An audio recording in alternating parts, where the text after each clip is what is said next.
Bonjour à toutes et à tous. Bienvenue sur YouTube Temps de Sport, la première chaîne YouTube d'histoire du sport. Je vous souhaite avant tout une excellente année 2025, pleine de santé et de réussite dans tous vos projets.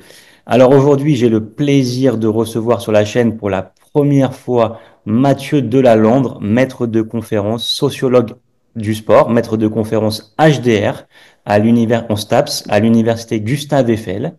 Et aujourd'hui, il va nous présenter un ouvrage important pour toutes celles et ceux qui veulent préparer le CAPEPS, qui veulent préparer l'agrégation. Donc, c'est l'histoire de Jean-Luc Martin, Histoire de l'éducation physique sous la Ve République, la conquête de l'éducation nationale. N'est-ce pas, Mathieu, c'est ça? Oui, c'est tout à fait ça. Merci. Voilà l'ouvrage en question. Je ne sais pas si la mise au point est bonne. La mise au point est pas bonne, mais c'est pas grave, je mettrai l'incrustation, pardon. Alors, merci Mathieu. En tout cas, je suis ravi, voilà, de te recevoir ici sur YouTube. Bonjour Mathieu, merci d'être là. Est-ce que tu peux te présenter, s'il te plaît, en quelques instants? Merci. Je m'appelle Mathieu Delalande. Je suis donc sociologue du sport à l'université Gustave Eiffel. Donc voilà, je suis enseignant-chercheur. Avant d'être enseignant-chercheur, j'ai été brièvement enseignant d'éducation physique. D'où un petit peu aussi le choix de cet ouvrage qui m'avait marqué au moment où je préparais les concours et qui m'avait énormément aidé pour la préparation du CAPEPS et de l'agrégation.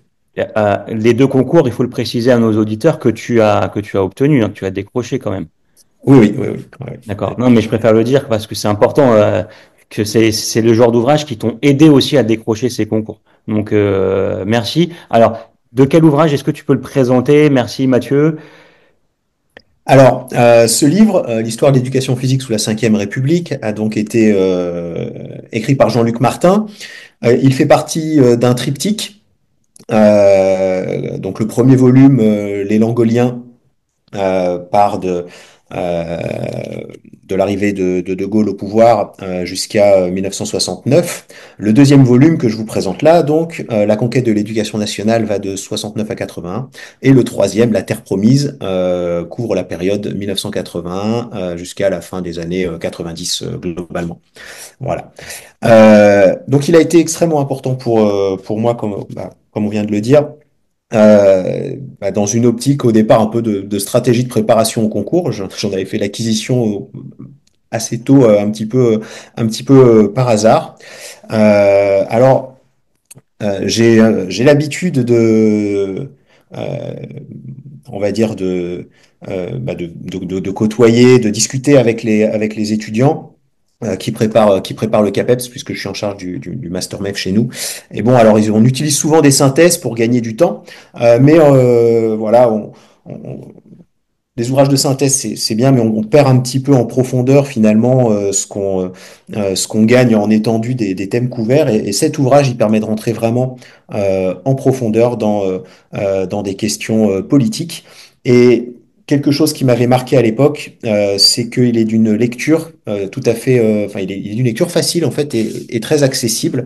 Et il se lit, enfin, on le lit relativement vite. Donc ça, c'est quelque chose aussi euh, qui est important. On n'est jamais perdu dedans. Il a vraiment une écriture accessible pour l'étudiant et en même temps, il est extrêmement précis.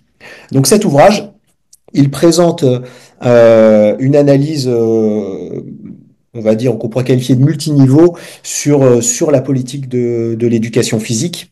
Il est extrêmement précis sur ce qui se passe, sur les débats internes à la discipline, sur sur les stratégies des acteurs. Des différents acteurs politiques. La politique de l'éducation physique est toujours réinsérée dans un cadre politique plus général aussi, qui permet d'éviter les pièges pour le concours d'une exclusive centration sur l'EPS et qui donne parfois des copies d'écrits un petit peu internalistes avec des formes d'autolégitimation, enfin une histoire interne à l'EPS qui peut être un petit peu entre guillemets piégeuse et desservir les candidats. Donc j'ai parlé d'analyse multiniveau, c'est-à-dire que il y est question à la fois des acteurs politiques, de ce qui se passe dans les ministères, dans les secrétariats d'État, des relations entre les acteurs politiques du sport et de l'éducation physique de leur lien aussi avec le pouvoir de façon plus générale. Tout cela est envisagé de façon enfin, très dynamique. On y apprend énormément de choses aussi sur le SNEP. L'ouvrage est étayé par de nombreux entretiens qui le rendent très vivant. Et ça, c'est quelque chose de très important. C'est que on est vraiment immergé dans les relations entre les acteurs, dans leur conception, leur considération. Il y a énormément d'entretiens avec des acteurs politiques importants, que ce soit les acteurs du SNEP, que ce soit, alors là pour la période couverte, par exemple Joseph Comiti, et d'autres. Et ça le rend aussi finalement pour le candidat assez facile à retenir, parce qu'en fait on échappe un petit peu à quelque chose qui serait extérieur, on est vraiment dedans et on retient vraiment les choses de façon assez facile. C'est un ouvrage qui évite la caricature et on va dire qui évite aussi les pièges de l'essentialisation des entités. Hein. Il y aura le pouvoir qui éventuellement serait mauvais, méchant, qui attaquerait l'éducation physique, ou le SNEP comme entité un petit peu réifiée. Ben non, en fait, on voit les débats internes, on voit comment le SNEP évolue, on voit les hésitations, on voit éventuellement les acteurs de l'époque qui, dans les entretiens, reviennent rétrospectivement et recontextualisent des décisions, des conceptions, des prises de parole qu'ils ont pu avoir. Donc voilà, on évite, enfin, ça permet aux candidats de sortir un petit peu de certaines conceptions véhiculées à l'emporte-pièce. Donc ça concerne, par exemple, hein, les attaques contre la discipline. On voit en fait la façon dont les acteurs, hein, par exemple Committee, est aux prises avec des dilemmes, les arbitrages qu'ils doivent formuler. Et en même temps, il n'y a pas non plus de concession puisque Jean-Luc Martin expose leurs failles, leurs préjugés.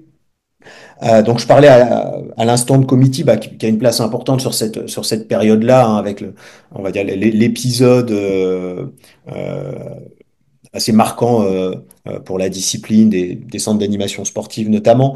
Mais voilà, il est présenté comme finalement un gestionnaire pragmatique qui est pas un passionné, mais qui finalement, derrière les mesures qui ont pu être prises, qui ont été contestées, qui a réussi malgré tout à assurer un bon niveau de recrutement des enseignants d'éducation physique sur la période couverte. Donc on y voit les calculs, les stratégies politiques, hein, aussi bien des dirigeants mais aussi des dirigeants syndicaux qui sont décrits dans toute leur complexité. Et puis on y perçoit, ça c'est intéressant parce que dans le, quand on rédige sa dissertation, hein, on doit mettre en évidence des ruptures entre les périodes, mais aussi des formes de continuité. Et donc, on y perçoit des formes de réactualisation des débats sur la discipline, qui prennent des formes singulières en fonction des contextes, mais qui sont des débats qui perdurent. Par exemple, la question de la réduction de l'enseignement de l'éducation physique à une simple initiation sportive, dont on voit d'ailleurs qu'elle n'est pas l'apanage des acteurs politiques. Des acteurs politiques hors du monde de l'EPS. Cet ouvrage permet de voir aussi les liens et les points de tension entre politique sportive et éducation physique, ce qui aide aussi à sortir un petit peu d'une vision interne à l'éducation physique. Et on perçoit ainsi que l'éducation physique a pas forcément toujours eu des arbitrages défavorables par rapport au sport. Alors en termes de structure, l'ouvrage se divise en plusieurs chapitres. Il y en a 6.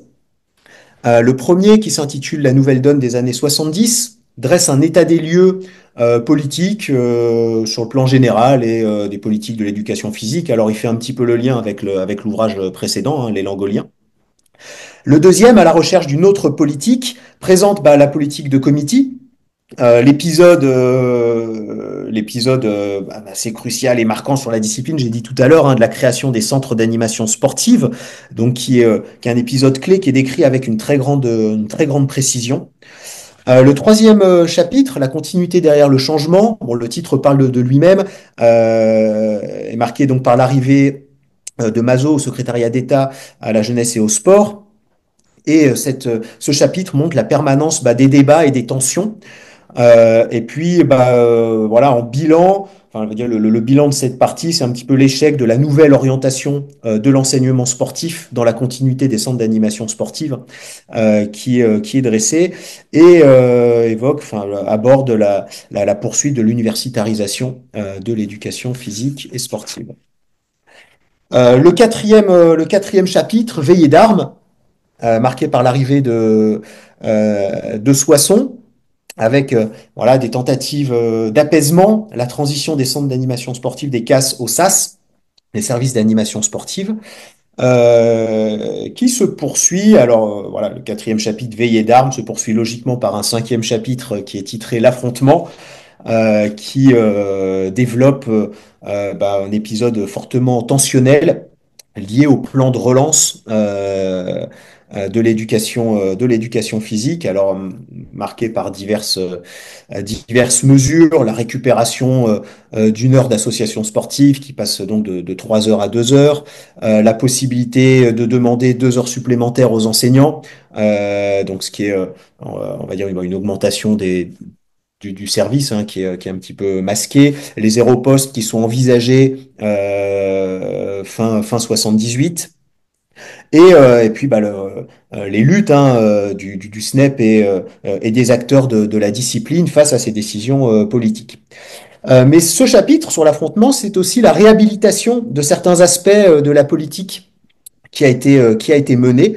Et notamment, Jean-Luc Martin donne des chiffres et montre, par exemple, que le nombre d'heures d'éducation physique par élève pendant cette période a augmenté. Ce qui tempère, comme je le disais au début, cette vision qu'on peut avoir des attaques Mhm.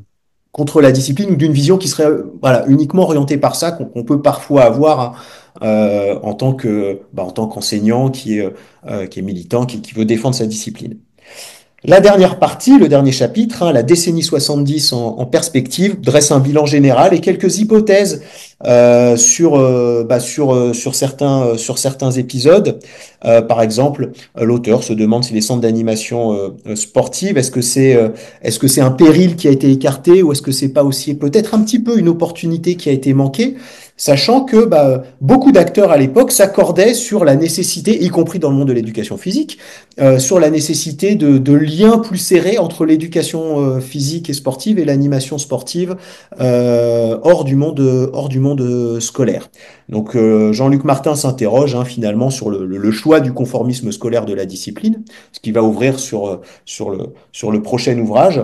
Et il est important de souligner aussi que Jean-Luc Martin enfin, euh, met en évidence les points d'incertitude aussi. Alors que ce soit dans cette conclusion, mais aussi tout au long de l'ouvrage. C'est-à-dire qu'il y a voilà, il y a des moments, il dit, on peut formuler l'hypothèse selon laquelle on n'est pas certain ce qui montre bien que l'histoire, elle laisse des questions en suspens et les choses sont pas toujours arrêtées. Il y a des choses, il y a des incertitudes qui perdurent et qui sont inévitables. Voilà.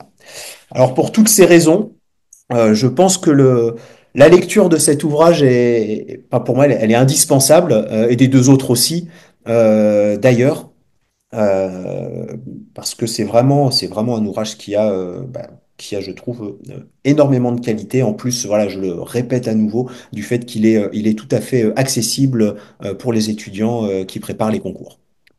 Merci Mathieu. Alors quand en plus on t'entend, quand on entend des termes tels que conquête, affrontement, péril, veillée d'armes, là on voit bien la difficulté aussi qu'a eu le PS pour se légitimer, hein, le combat quoi en fait. Et merci de nous en avoir parlé. Et j'espère que ça va donner des idées aussi aux étudiantes et aux étudiants en STAPS, voilà, de lecture. Voilà, en tout cas, un grand merci Mathieu pour cette présentation d'ouvrage. J'espère qu'il y en aura d'autres avec toi. Euh, Merci beaucoup. Je voulais vous dire aussi à celles et ceux qui nous écoutent qu'il y a eu certaines vidéos aussi sur l'EPS, sur la chaîne YouTube Temps de Sport, qui vont s'incruster à l'écran, en tout cas qui vont apparaître. Je pense notamment à la présentation d'un ouvrage de Pierre Arnaud qui avait été présenté par Pascal Charouin, pardon, STAPS Saint-Étienne. Il y a eu aussi récemment une vidéo qui a fait plus de 1000 vues sur les 5 conseils pour réussir le CAPEPS avec Pierrick Desfontaines qui est au STAPS de Toulon. Et puis aussi, il y a 4 ans, j'avais fait une vidéo sur comment préparer le CAPEPS avec Loïc Zerdaeli, qui est un de nos collègues, Mathieu, qui lui maintenant est au STAPS de Lyon. C'était un direct en plus, donc il y avait le chat, il y avait beaucoup de questions d'étudiants, c'était pendant le confinement. Voilà. Donc j'espère voilà qu'on aura plein d'idées, plein de projets. Merci beaucoup. Bientôt 3500 abonnés. Donc ce qui fait de nous la première chaîne YouTube d'histoire du sport. La première parce que c'est la pionnière, mais la première aussi en termes d'abonnés en France et à l'étranger. Donc je vous remercie. Je vous remercie. N'oubliez pas de liker la vidéo, de mettre un pouce, un petit commentaire pour le référencement. Et puis bien sûr de vous abonner, c'est gratuit. Merci beaucoup. Peut-être un mot pour un mot, le mot de la fin, Mathieu. Merci. Eh ben, écoute, merci à toi pour l'invitation. J'espère que cela sera utile pour les futurs enseignants d'éducation physique et ceux qui préparent le concours. Et puis, peut-être à bientôt et pour une autre présentation. Je l'espère. Merci beaucoup, Mathieu. À bientôt. Au plaisir. Au revoir et merci. À bientôt. Au revoir. Partagez, commentez, abonnez-vous, car enseigner, c'est répéter.